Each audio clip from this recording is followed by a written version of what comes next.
Hello, my name is Steve Van Eiderstein, and welcome to the Narrowing Path, Walking the Spiritual Walk. Thank you for joining me for another installment from Emmet Fox's Sermon on the Mount.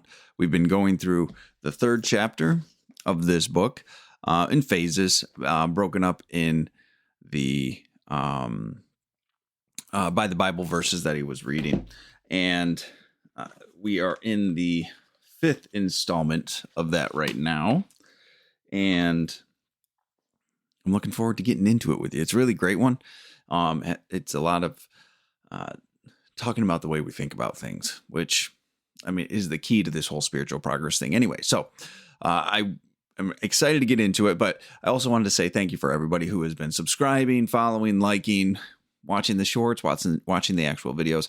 I really do appreciate the support, and it's nice to get this message out there, something that's really been an integral part of changing my life and my personal growth and becoming a entirely different human being. So I am looking forward to seeing where this takes us. Also, I have changed cameras. You might notice it. It might be a little bit different picture quality for you. Hopefully it's better. So we will continue to upgrade as we go along here. So, but let's go ahead and we'll get into it. I'm going to be reading out of this copy right here.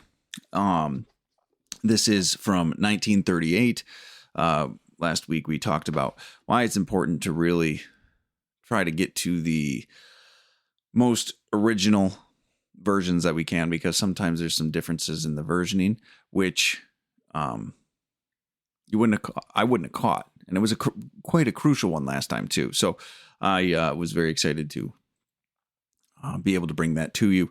And also, yeah, that's why I get the most original as possible. Also, you can get a copy like this or another reprint that's out there, whatever you'd like to do. They're all good.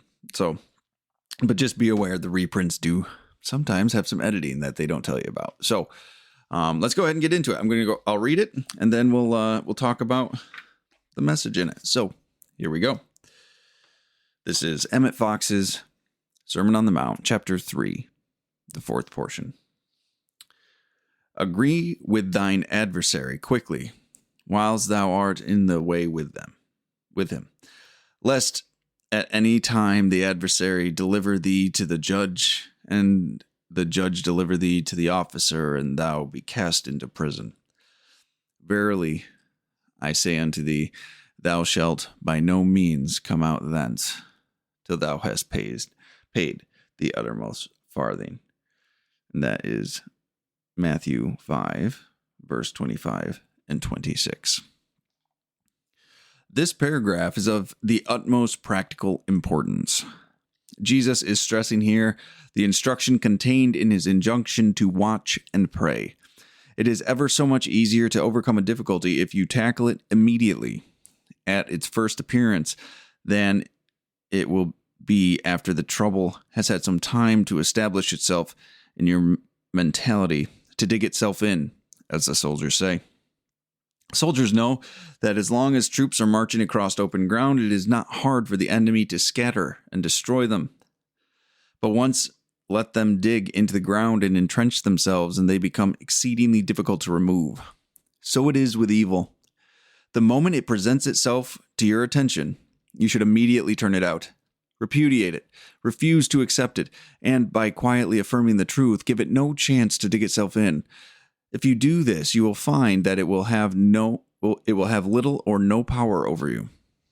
This procedure will involve a tussle, and it may appear for a little while that the enemy is gaining ground. But provided you have tackled him in the very beginning, he will presently disappear, and you will be left victorious. On the other hand, by accepting the error and by thinking about it, you are incorporating it into your mentality. And if you go on doing this for long enough, it may be exceedingly difficult to get rid of it. Most of us realize this is our cost. We find it comparatively easy once we have learned to pray scientifically to overcome new difficulties as they present themselves. But the older ones, whose position we have fortified by long acceptance, are difficult to dislodge. Jesus, in accordance with his usual custom when he wished to drive home a particularly important point, employed a graphic illustration from the everyday life of the people around him. In those times, the law governing debtors was extremely severe. When a man found himself in debt, it strongly behooved him to come to terms with his creditor by any acceptable means and as quickly as possible. Even at the present day, it is highly important for the debtor to keep up his case from coming into court if possible, because there are such things as costs. These are added to the original debt, and the longer the case drags on, the more the lawyer's fees, court dues, and expenses of various kinds accumulate, all piled on top of the debt proper. Indeed, cases are cited where the costs involved in legal proceedings actually exceeded the original debt itself. So it is with the various difficulties that present themselves to us in our daily lives. The original difficulty as it first appeared usually becomes multiplied many times by our wrong thoughts concerning it. And we do not go free until the whole debt is cleared. By coming to terms with the adversary in the first place, this is to say, by getting our thought right immediately concerning the difficulty, we incur no costs, and the transaction remains a simple one. Let us suppose that you find yourself sneezing. If you say, "There, now I have caught cold again, I am in for it," and then proceed, as people so often do, to dwell upon the thought that you have caught cold and on the various inconveniences that will probably follow upon that, you are giving the trouble the opportunity to dig itself into your mentality. People often go on from this to indulge in quite a meditation upon sickness in general, and colds in particular. They will think over the previous few days to discover when they caught the cold, and they will probably decide with considerable satisfaction that it must be due to the open window on Tuesday, or to sitting on Wednesday in the company of a friend who already had a cold, and so forth. Then perhaps they go on to think over several so-called remedies which, however, they have found them in the past to be useless. Very frequently, they will actually speculate as to how long the coming cold will last, usually appointing some definite time, such as 10 days or 2 weeks, which, for some reason or other, they suppose to be the natural duration of a cold. In certain cases, they even go beyond this, having built up a habit of associating certain secondary ailments with the cold proper, such as bronchitis, temporary deafness, stomach trouble, or whatnot. Now we have seen that this is the very way in which to produce all these things, and therefore it follows, as a natural consequence of that, in due order, they put in their appearance as per schedule. If such a person has some general knowledge of truth, he will, after thinking in this way for some time, begin to treat himself spiritually as best he can. But by this time he will have amplified the error so strongly, will he have allowed it to dig itself in, that the handling of his cold will be quite a difficult business.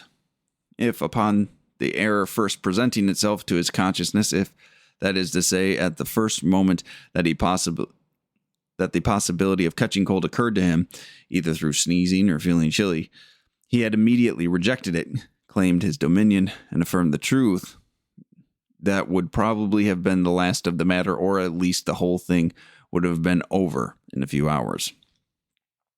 Precisely the same rule applies to any other form of error thought. Business or family difficulties should be handled in the exact same way. Let us suppose that upon opening your morning mail, you find bad news concerning business affairs. It may be that you find a notice informing you that the bank in which most or all of your money is deposited has failed. Again, the usual thing in such cases is to accept the worst and to dwell upon it at almost any length. Many people in such a case would quite saturate themselves with the thought of ruin by thinking over it all day long and probably all night long too. And by discussing it in all its details with other people and rehearsing every kind of trouble and difficulty that might come to them as a result of the occurrence. In addition to all this, there would, in many cases, be bitter resentment and condemnation towards the people, bank officials, and so on, who would be held to be responsible. Now, even a very slight knowledge of the causative power of our thoughts will show us that the result of all this must inevitably be. It must be to increase and multiply the trouble and make it more and more difficult to escape from it. Of course, in such a case, a student of Jesus Christ's teaching would sooner or later start to drive all such thoughts out of his mentality, substituting for them his knowledge of the true law of being. It may be, however, that having taken off his guard by suddenness or seriousness of the blow, it will be some time before he begins to handle the problem in the light of truth. And it is this delay that will increase his difficulty many times. The proper thing to do, according to Jesus, is immediately he becomes aware of the bad news, to turn to God, his real support, to refuse to accept the suggestion of trouble as binding upon him, and literally to drive the thought of loss and danger right out of his consciousness, together with the fear and the resentment that go with it. If he does this, working steadily until his peace of mind is restored, he will presently find himself safely out of his difficulty. In some way or another, the trouble will disappear and his fortunes will be restored. Either the bank will speedily recover itself, and there is no reason at all why one's prayer should not save the bank and the fortunes of thousands. Or if this is for any reason be not possible, he will find that the sum of money equal to or greater than the one he lost in the bank will come to him from some other, probably quite unexpected direction. Whosoever shall call upon the name of the Lord shall be saved. The same principle, of course, apply equally. The same principle would, of course, apply equally to any kind of difficulty whatever, since universal harmony is the true law of being. A dispute or quarrel or misunderstanding should be handled the same way from the first moment you become aware of it. And that is the end of the reading for the day. So, I love this reading. I think there's so much strength to this reading and power to this reading. It's something that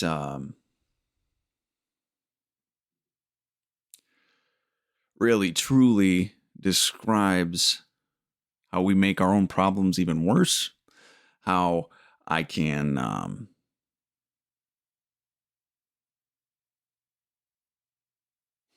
really make a mountain out of a molehill, I'll say. So let's go ahead and get into it. And the first thing I wanted to mention was this quote in the very first paragraph. It is ever so much easier to overcome a difficulty if you tackle it immediately at its first appearance, then it will be after the trouble has had some time to establish itself in your mentality. So, I mean, it seems like a pretty obvious concept to many. It is to me now. But at one point it wasn't. At one point, I loved to just ignore my problems, and I didn't know how to handle them, or I wasn't good at handling them. So I would push them away. I would ignore them. I wouldn't actually address them, at least not in any way that would be considered proper. It would just be something I would constantly be running from, something that I would constantly be having to bury. I wouldn't address anything like head on, straight on. I would be always avoidant. So do not let things fester. You know, we talk about this a lot with resentment. As problems arise, address them then. Don't hold on to anger. Don't hold on to the resentment. Don't hold on to the frustration, right? Let that stuff go.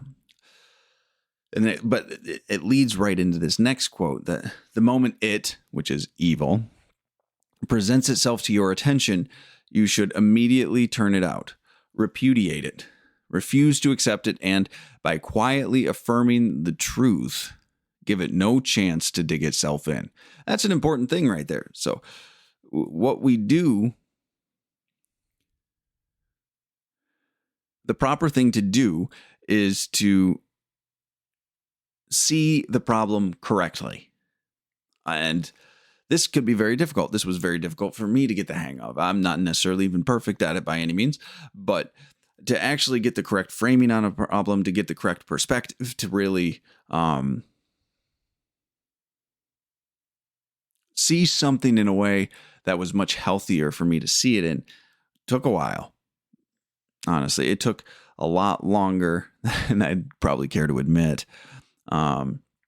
But by quietly affirming the truth, again, the truth in this sense is the capitalized truth, meaning the actual truth, the truth given to us by God, the God of your understanding, whatever that would be. And because when you actually affirm the truth, when you're actually looking at something correctly, when you're actually taking the correct perspective and taking the correct understanding, there's a lot of freedom in that, right? We're not bringing it into ourselves and bonding with it, and we're not letting it define our outlook on life. We're not letting it to distort our perceptions of things. It's not tainting our perspective of the world. So it's very important to actually see the truth, right? Because a lot of the times we're human beings, and we will take it. The first way we see it is in a selfish, self-centered way. We're self-absorbed. We see everything in the context of me, right? At least I did, and I still do sometimes. But to actually affirm the truth of the matter, right? Someone's yelling at me, I could take it personally and get angry back, slip into self-pity, get anxious, or I could affirm the truth and say that has nothing to do with me. If that person wants to be angry and frustrated and behave in that way, that's their decision. They've got something going on. Did I do something maybe to bother them? Yes, but they still had a choice. Or did I do something? Possibly, yes. I did not always a definite, just to correct that. But they still have a choice in how they choose to behave and conduct themselves, right? If they choose to behave and conduct themselves in that way, that's not really about me. That's the correct perspective I need to take. Because if I don't, and I hold on to the selfish and self-centered one, that's going to have a rippling effect. And we talk about that in this chapter. So, like resentment, in the fourth step for 12-step recovery, taking a look at resentment and saying, this is another sick person. We recognize our actions in a situation, like what role we played, and then we take a look at the other person and say, this is a sick person. How can I be of service to them? How can I help them? That's a wholly different way to actually look at stuff that I wasn't really on board for. I liked the anger. I liked the resentment. I liked the self-pity. I liked feeling like the victim in some way, because it allowed me to excuse my behavior in my own mind. So taking that right perspectives right at the beginning saves us from having to backtrack and having to change a lot of other stuff. And also, I just wanted to give, a definition. Repudiate means to disown or disclaim. So instead of taking something personally, to repudiate it would be, it's not about me. Their actions are about them, right? It's taking your initial thought that's causing your emotional reaction and saying, and putting in the truth and the correct thought. And that would be to repudiate and replace with the truth. So, which is a really great word to use in these circumstances, actually. So, and you've the results of not doing this, I said them already, but this can be self-pity. This can be resentment. This can be depression. This can be anxiety. This can be so many mental health issues. This can be behavioral issues, right? How it can manifest. It manifests in a lot of different ways. So it doesn't mean, I also want to say this, it doesn't mean you deny reality. You just put reality in the correct context with the correct perspective. That's really important. It's not, I'm not sitting here telling you like what you think happened didn't happen, right? People go through terrible things. People are victimized in terrible ways. People make bad decisions. Natural disasters happen, right? So reality occurs. But what we get to bring to it is our understanding of what it means, is our perspective and the context of it, right? There wasn't an earthquake because I needed to lose everything, right? If an earthquake happened and destroyed my house along with 10,000 other people's, it's not about me, right? It's something that occurred. I didn't lose everything because the world's not fair to me. I need to reframe that. A natural disaster happened and I lost a lot of things, but maybe I needed a new time to restart. Maybe I needed to rebuild some things, right? It's framing and perspective and context just helps with so many things. So many things. It doesn't change a sad situation. It doesn't excuse anyone's actions, but it gives you the freedom from the self-absorbed emotional state we put ourselves in. So it's just taking that perspective, bringing the context of a situation is really important. And he says, if you do this, you will find that it has little or no power over you. Now, isn't that beautiful? We don't necessarily associate having a resentment, being in self-pity, anxiety, trauma, frustration. We don't really necessarily associate all of that with giving our power away. But a big thing in self-help communities today, a big thing in clinical therapy is to take your power back, quote unquote. And there's a big, this is what this is. These actions and this perspective and this process of affirming the truth, which is applying the correct perspective and context, is taking your power back, is stopping this victimized mentality and allowing yourself the strength to stand up on your own 2 feet, the strength to be able to move forward through something, the strength to allow yourself to heal. This is really, really important, right? This is how we let old wounds heal even, right? This whole piece in this chapter is about the quicker you address it, the quicker it heals. And the smaller the wound is too, right? If you get a cut and you address it immediately, it'll heal. Probably won't even have a scar if it's a small cut. But if you don't address it and it gets infected and it just keeps getting ignored and doesn't get even acknowledged as a problem, guess what? You can have something amputated, right? It can it can cause a deformity in your physical appearance. Well, these old and self-centered, self-absorbed, selfish perspectives that we take cause a deformity in our character the exact same way. So we're not born with this knowledge of applying truth. So we all get raised in the households we were raised, and then we have to heal from whatever we might need to heal from and grow from it. So this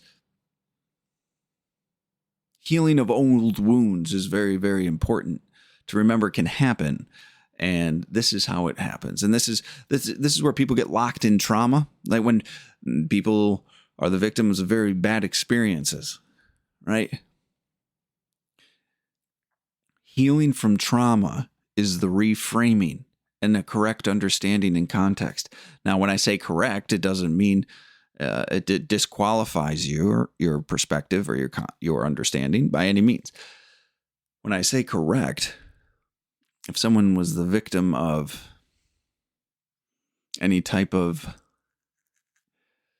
abuse when they were a child, it's going back and taking a look at this and reframing it, saying no child deserved to be abused. That it wasn't actually about the child. It wasn't about them. It was about the parent. It was about the person that did it.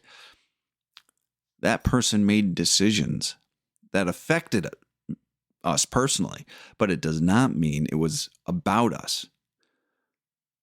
And when you can take that even very broad perspective that I just gave and apply it, it can help change some perspective and let some resentment go and detach from this pain and actually correct. And so you can change your behavior going forward.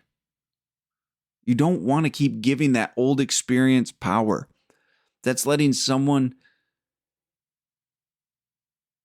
guide your life and your decisions from a situation or circumstance that happened a long time ago. And still giving them power. This is how you take your power back. So, he goes on to say, on the other hand, by accepting the error and by thinking about it, you are incorporating it into your mentality, right? So if we don't actually do this right on the rip, if we don't do this right in the front end of experiencing something, if we don't intentionally put ourselves in a position to readjust our perspective and put things into context, right? And take it and pull our own emotional state out of it, then we're accepting that negative emotional belief and we're going to get stuck there. We're going to get stuck there. And that's what he talks about, digging in, the soldiers digging in, like getting entrenched into our thinking, right? And that entrenchment's real, that we become entrenched in a way of thinking. If you have a victim mentality, it's getting entrenched in the way you think. If you had a bad experience with authority figures and you believe that all authority figures are bad, well, guess what? You're going to bring that with you going forward. You're letting that one experience become entrenched and that belief become entrenched in your mind, and it will guide your actions going forward. It becomes ingrained in us, right?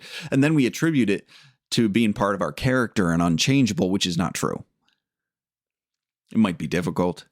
It might take a long time. It might take a lot of effort. It might be a painful experience to rid yourself of it. But I do truly believe that if people apply themselves thoroughly, repeatedly, relentlessly, that eventually they can crack that. They can work through that.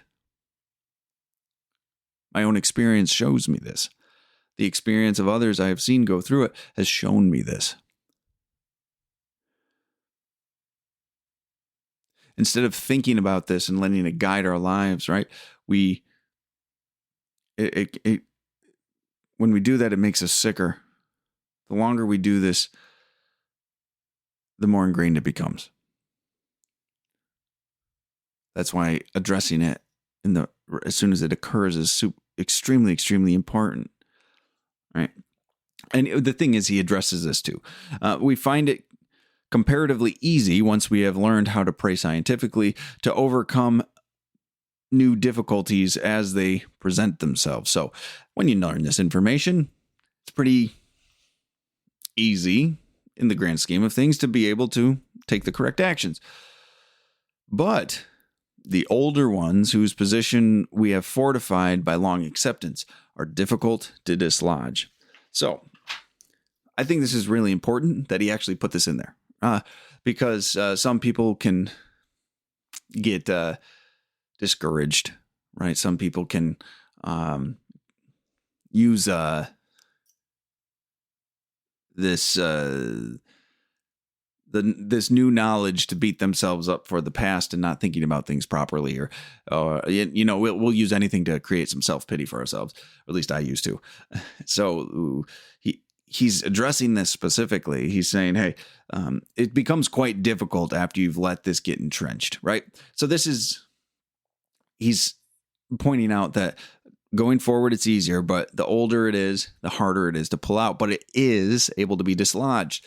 This is, again, what we would call trauma, right? This is a reference to, what modern day psychiatrists and therapists and counselors would say is trauma, right? This old stuff that we didn't know, this new information, this spiritual work, this perspective, and this adjustment to our thinking when we were young, potentially, and we didn't have any other basis but what we knew, right? What we were taught. We didn't have the ability to really create anything new except for just learn what was immediately presented to us, right? So when he says acceptance here, he's saying the acceptance of what we believe is truth, right? What you have continued to tell yourself was the truth of a situation, right? And now this is, again, I don't want this to be seen as discounting someone's experience, right? If someone was victimized in any type of way, that's a horrible thing. And I'm not telling you that didn't happen. But what I am telling you is there is some space usually for you to shift your perspective, to give yourself some freedom from this, right? What you've accepted as the truth about the situation that has had a negative impact on you, your emotional development, your character development, your life's development, your ability to interact in a healthy way socially with other people and with yourself primarily, probably has some wiggle room in it.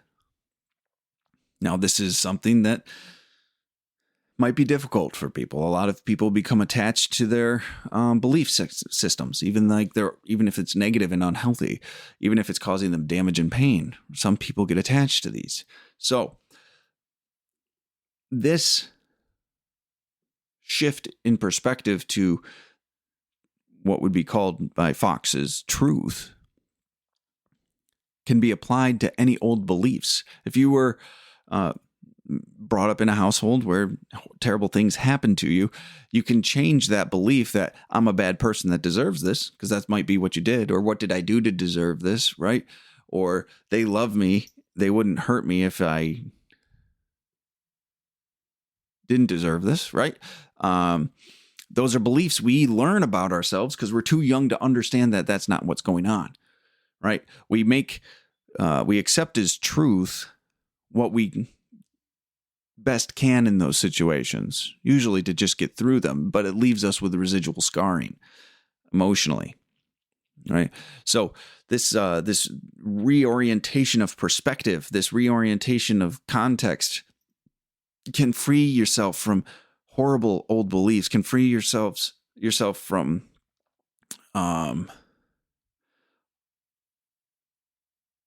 old perspectives, old opinions, old ideas, right? And these beliefs can be about yourself. This beliefs can be about other people. This can be about your parents. This can be about the world. Some people view the world as a terrifying place because they have gone through experiences where they learned they needed to be terrified of the world, and it was a self-protective belief that they established. But that doesn't mean they have to continue to hold on to it, especially if it is causing them to not be able to interact in the world in a healthy way anymore. This reorientation is where the freedom is. And it's so important just to remember that when you first experience something, to look for the truth. And when you first realize you have an old belief you need to change, you start to work on it, right? Don't run from it, even if it's long existing. Take initiative, be direct about it, and attack it, and actually grab it and just be diligent about changing it, because you're giving away your power every single time that happens. So he then goes into the original difficulty as it is first appeared usually becomes multiplied many times by our wrong thoughts concerning it, and we do not go free until the whole debt is paid.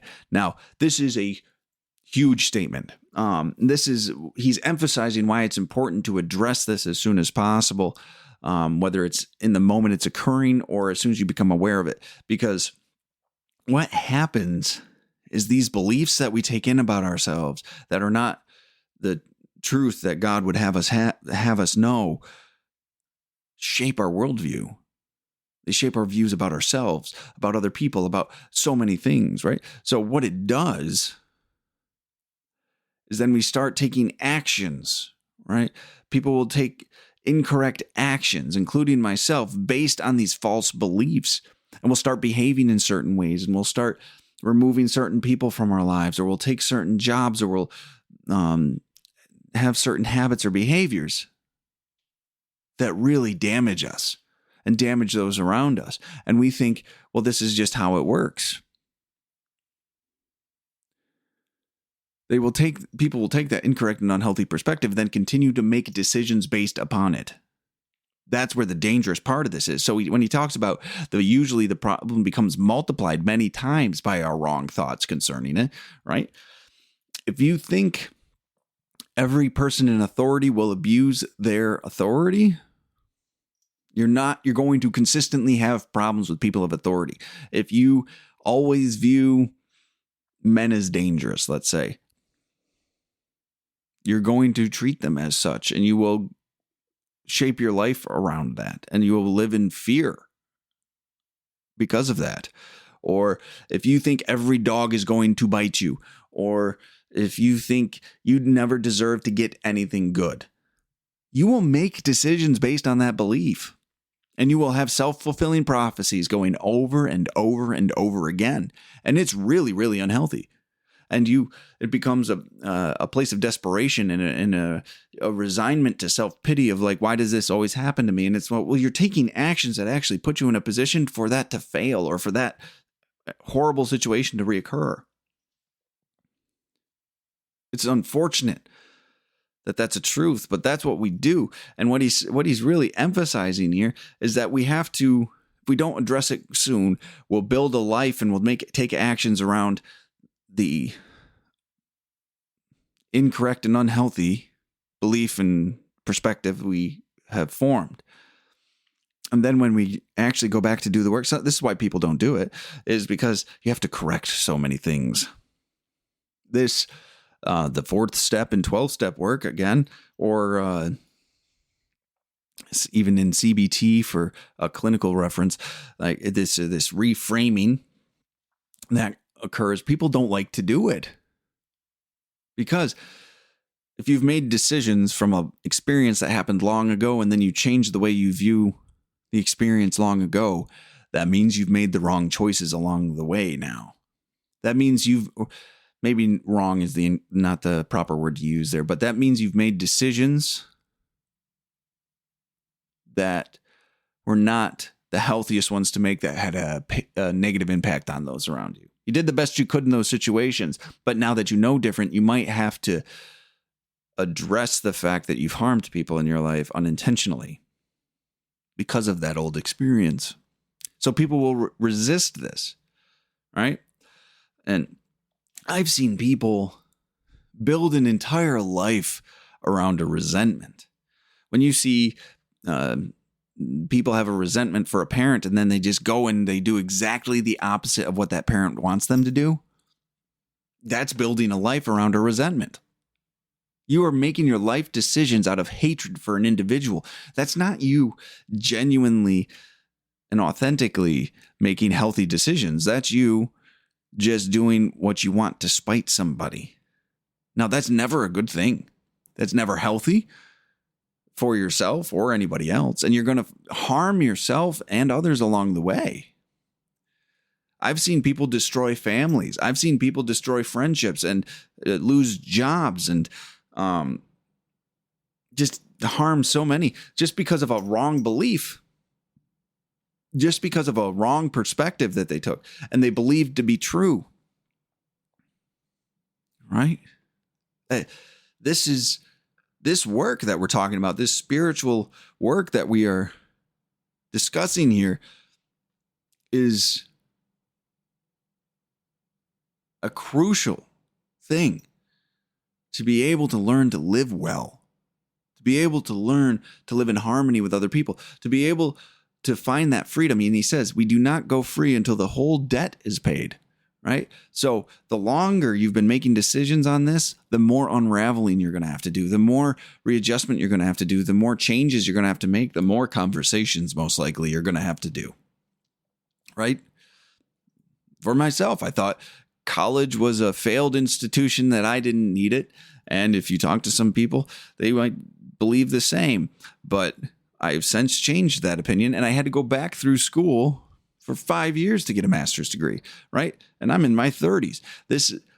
I put myself in an unhealthy position because of that, holding on to that belief, right? I made decisions based on my resentment, and the resentment, I'll say resentment, but the belief was I wouldn't be able to make it through anyway. And that manifested in all sorts of unhealthy ways. So you have to fully heal from when it occurred to every decision that you know of that you've made on it. It all becomes untangled. It all gets straightened out eventually, but that's where the truest sense of healing happens. And that's where the freedom is. That's where your joy is doing this work. So I really love this topic of conversation, this concept. And Fox goes into a couple examples about this, and I'm not going to dig into them too much, but I related to them. At least the first one, he talks about how people they'll sneeze, and then suddenly, within a minute of the sneezing, they've realized they're getting sick, and they've accepted the fact that they're getting sick, and they probably got sick because a window was open last Tuesday that they sat next to, so they probably caught a chill and blah, blah, blah, blah, right? So they have this belief because they sneezed once that they're going to get sick, and then guess what? Their body follows through with it. Now, that might sound ridiculous, but I want to honestly ask yourself, have you ever made yourself more sick than you actually were? I know I have. I know that I have gotten sick, and I have not, I won't say intentionally, but the way I was thinking about it, it exaggerated it to a point where it was unreasonable. This sense of sickness turns a mountain into a molehill, right? When in reality, I could have just sneezed and been like, some allergy or something like that, right? Not even that, just something tickled my nose, and then moved on from it, right? But I'll feel a pinch in my shoulder, and I'm like, oh no, did I pinch a nerve again? Oh man, how does my neck feel? Did I do anything that might have done it? And I'm down rabbit hole, and I'm gone. And then suddenly I'm hyper vigilant of how my back feels and how my neck feels and all this other stuff. And then I'm thinking about it in the gym, and I'm messing up my form, and I create this situation where I'm making my physical pain worse, when really, hey, I was just holding it weird for a little bit of time, right? Like I relate to this so much. And then it's, if you think you're like the COVID, if you think you're going to go out and you're going to get COVID, you're making yourself more receptive to getting it. I swear that's the truth. And I've gotten it a couple of times. So I'm not perfect at this, right? But he also says, well, you might actually have physically caught a cold, but instead of it lasting 10 to 14 days, like you're projecting it's going to last, maybe it just lasts 24 hours. Maybe it just doesn't even last a day. It just runs through you real fast. Like, we have the ability to actually influence how our bodies react to things, right? When people are more depressive, they get physically sicker. When people are anxious, their bodies wear out because they're constantly tensing, right? Like our thoughts have a direct impact on our body's physical health in so many ways. And we cripple ourselves in a lot of ways because of what we're believing is truth from something we've just made up by some thought that we have associated with something. And then suddenly we've turned it into this huge thing. It's something that I have had to put a lot of work in to correct, if I'm honest with you. And I'm really grateful that I've been able to address it. So And then he also brings, Emmett Fox also brings an example about business and a failing bank and the proper way to think about it. And he talks about how when something bad happens, most of the time, us human beings will sit there and will think about all the negative things that are going to happen. Right? This is going on. This is going on. I'm going to project about how it's going to impact me, how terrible that's going to be, my future because of it, and what's going to be destroyed. And all this despair and this misery and this self-pity just comes raging forth. And then guess what? I'm making it worse for myself. I just continue to make it worse for myself. And then he even calls it, I think it was actually in the sickness one. It's we have a meditation on all of the negative aspects of something, and I believe there's some truth in you're going to get and you're going to find what you're looking for. So if you're just thinking about negative stuff all the day, if you're just thinking about how this is going to negatively affect you, you're going to keep finding it and you're going to keep seeing it, and that what you think about grows. That is one of the most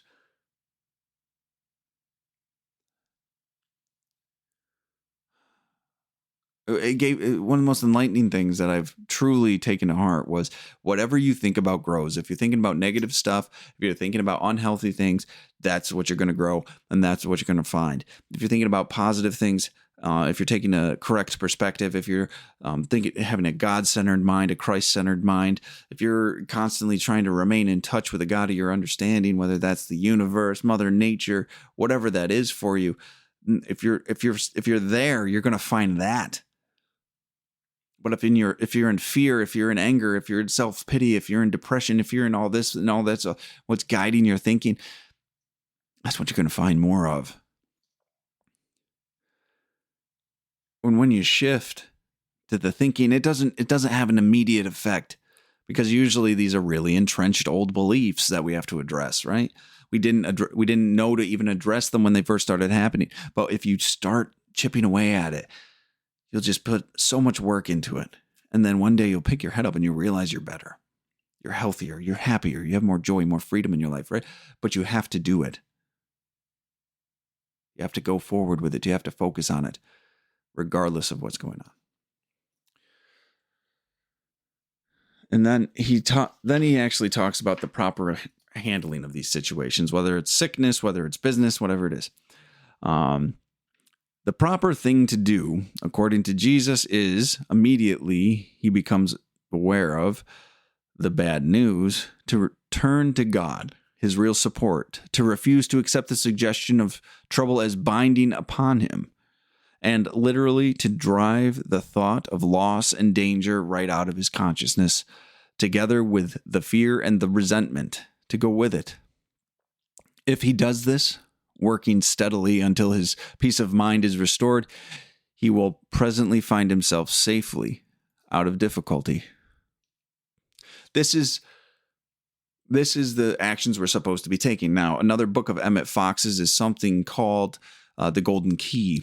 And this is a practice for getting through the difficulties of life just in general. And the golden key, to sum it up in a very simplistic way, is to always and immediately turn your thoughts to God.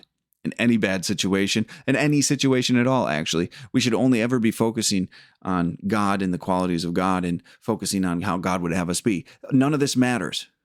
We go to God, we bring God down to this world through us, regardless of what's happening out here, regardless of politics, society, community, what's happening in our immediate personal lives. We bring God into this world through us. This is the proper treatment for these things.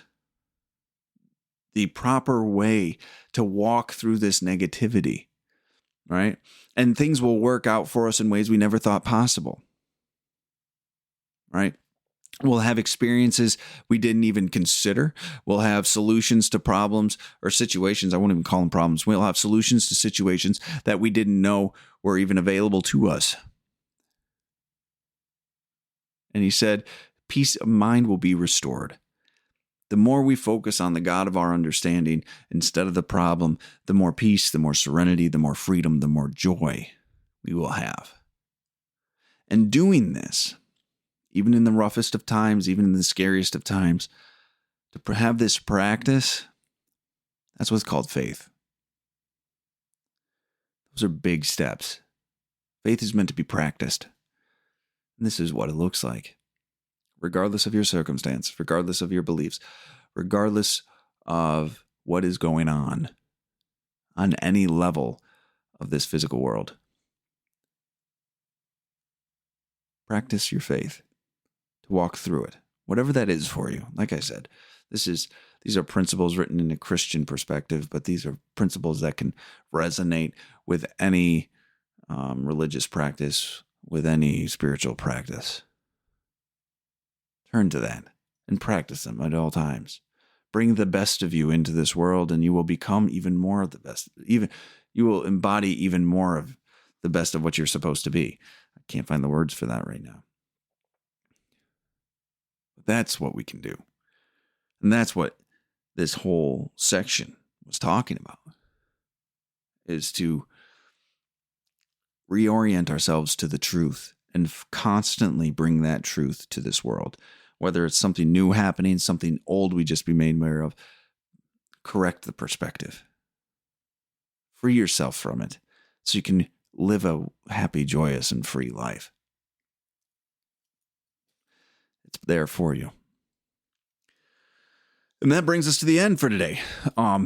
Absolutely fantastic. Love this part. So much is packed into it. I hope you guys get as much out of this as I do. And I appreciate all of the engagement I'm getting with these videos.